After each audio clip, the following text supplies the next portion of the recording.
let's talk about the Cowboys and the Eagles. Big game, huge game coming up this weekend. I think it's a legacy game for Dak Prescott. Let's talk about Dak first of all, and the reason the Cowboys have a chance to beat the Eagles. And I'm feeling good about the Cowboys' chances to beat the Eagles. Number one, because the Cowboys will be playing at home. That helps, right? Playing at home is going to be big for them.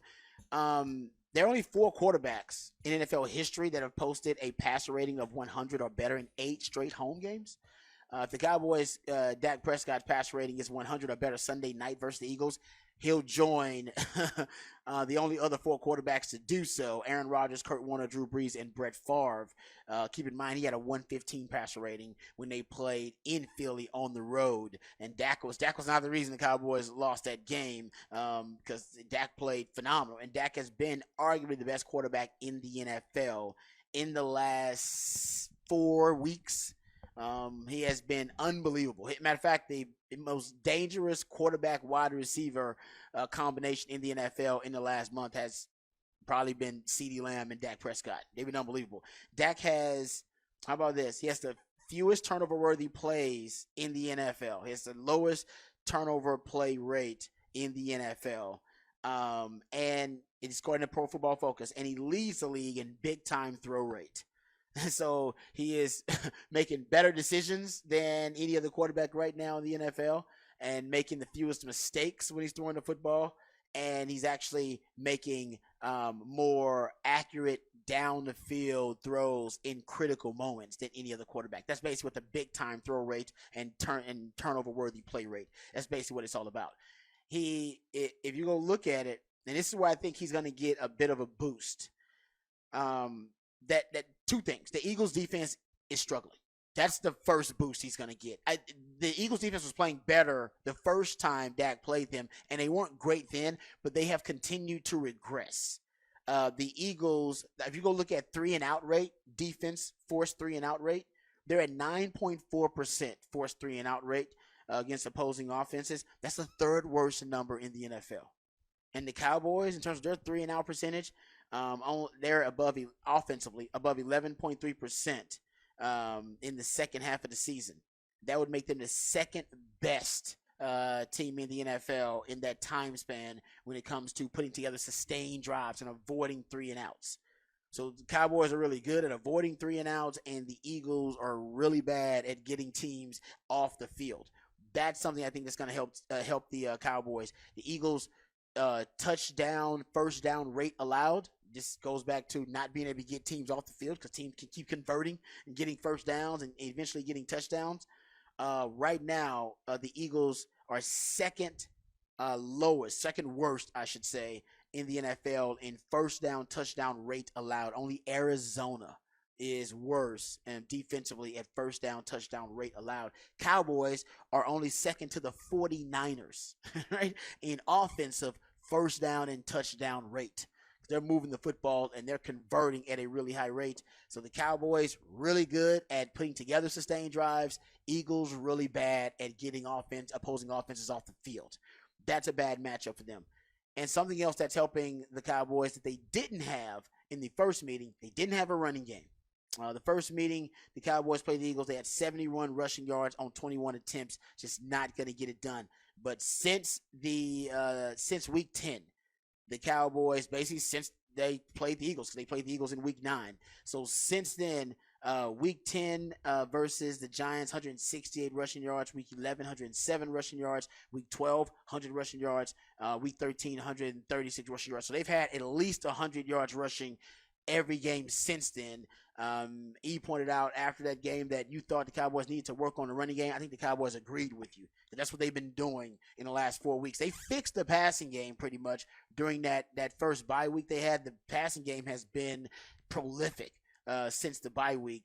But now it looks like they have, I don't know if they fixed the running game, but they've definitely juiced it up a little bit, and it's improved. If they can bring that running game with them in this matchup with the deadly, lethal duo quarterback combination of Dak and CeeDee Lamb, which nobody's been able to neutralize, I think the Cowboys got a really good shot to win it, just because the Eagles' defense it's bad. It's not a good defense right now. They do a lot of things well, but they're not a good defense overall. They're structurally unsound. Like the secondary and the coverages don't necessarily match up with the fronts and the pressure packages. Hassan Reddick is leading the NFL in sacks, so you do have to worry about that. I think the two biggest issues would be pass protection and on offense, and on defense, it would be them going after Deron Bland. How does Deron Bland bounce back? I mean, Dak Prescott right now is playing the best quarterback in the league, so that's good because he will keep you out of a lot of bad plays. He's first in passing touchdowns, touchdown interception ratio, second in passer rating and completion percentage.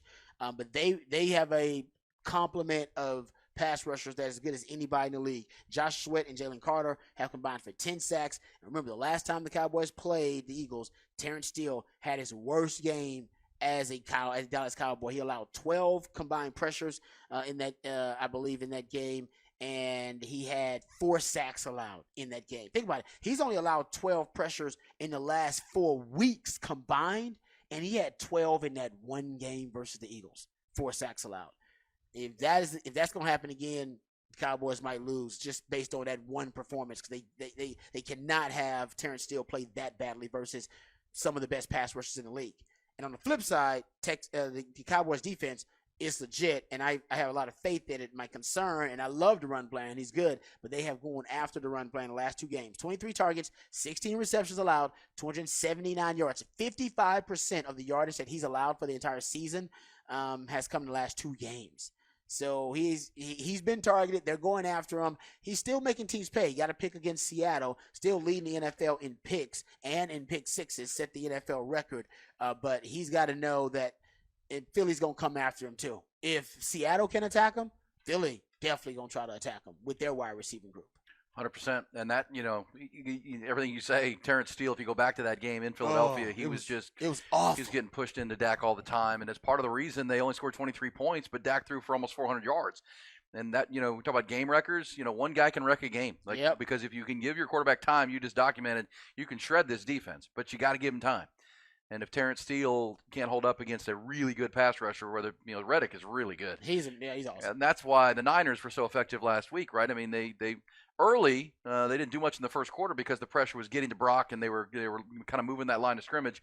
Offensive line settled in, and the ball started flying all over the place, and they scored on 6 consecutive possessions. Cowboys can do similar, but they got to protect Dak. They got to protect Dak, and I think stay ahead of the chains, and that's how one guy can hurt you. All of a sudden, he's getting penalties, holding calls, or getting beat quickly, and all of a sudden you got him in your lap. That's where turnovers come. That's where negative plays come, and that's when this offense can stall. And which they have not done at home this year. They've been unbelievable in their own building. Yeah, Tony Pollard, he's going to be the key because, like I said, the rushing game was not for the Cowboys. It was not effective last time they played the Eagles, but now he is playing at a really high level. He has forced the 3rd most missed tackles on run plays and the 5th most yards after contact since week 10. He's got 18 forced missed tackles in the last 4 weeks. So he is playing at a really, really high level. So I think that's going to be. And watch the screen game with Tony Pollard. That's how the 49ers killed the Eagles. Screen game. They're so aggressive, getting upfield with their great pass rushers.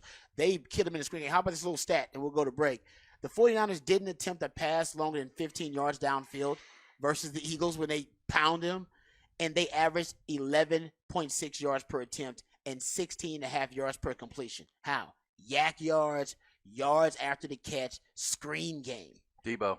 Debo. Yeah. 2 words. Debo. Yeah. 2 letters. We'll come back. When we do, we'll pick this up. Cowboys fans, what say you?